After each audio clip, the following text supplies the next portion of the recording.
नमस्कार। आज हम बात करेंगे शिवलिंग पर शंख से जल क्यों नहीं चढ़ाना चाहिए। यह तो हम सभी जानते हैं कि पूजन कार्य में शंख का बहुत ही महत्वपूर्ण उपयोग होता है। लगभग सभी देवी देवताओं को शंख से जल चढ़ाया जाता है।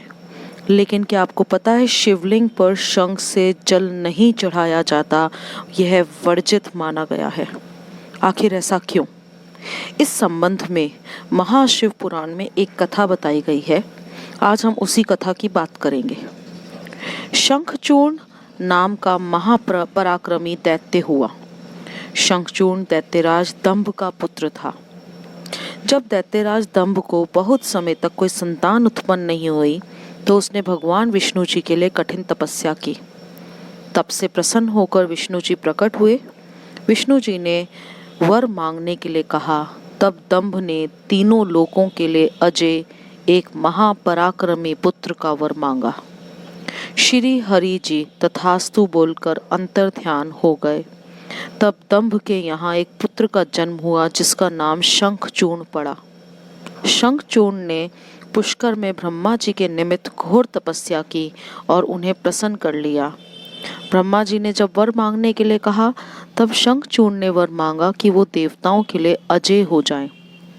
ब्रह्मा जी ने तथास्तु कहा और उसे श्री कवच भी दिया।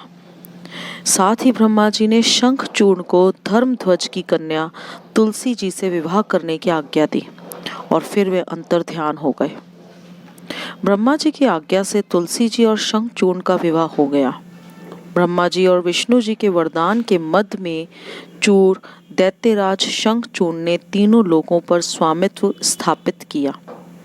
देवताओं ने त्रस्त होकर विष्णु जी से मदद मांगी, परंतु उन्होंने खुद ही ऐसे पुत्र का वरदान दिया था, इसलिए उन्होंने कहा कि अब शिवजी ही मदद कर पाएंगे। तब शिवजी ने देवताओं को दुख दूर करने के लिए निश्चय किया और वे चल दिए। परंतु श्री कवच और तुलसी जी के पतिव्रत धर्म की वजह से शिवजी भी उसका वध कर नहीं पा रहे थे। तब विष्णु जी ने ब्राह्मण रूप बनाकर दैत्यराज से उसका श्री कृष्ण कवच दान में ले लिया और उसके बाद शंखचूर्ण का रूप धारण कर तुलसी जी के शील का हरण किया। अब शिवजी ने शंखचूर्ण को अपने त्रिशूल से भस्म किया और उसकी हड्डियों से शंख का जन्म हुआ।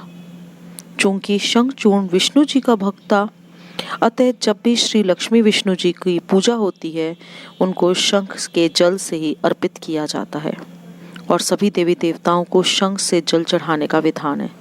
परंतु शिव जी, क्योंकि उन्होंने उसका वध किया था, अतः शिव जी को शंख का जल निषेध बताया गया और इसी वजह से इसी कथा के कारण शिव जी को कभी भी शंख से जल अभिषेक नहीं किया जाता है। यह हमारे धर्मों में नहीं माना गया है। तो इस कथा के अनुसार हम ये कह सकते हैं कि शिव जी को कभी भी शंख से जल अभिषेक नहीं करना चाहिए। ऐसा महाशिव पुराण जी में लिखा हुआ है। ओम नमः शिवाय।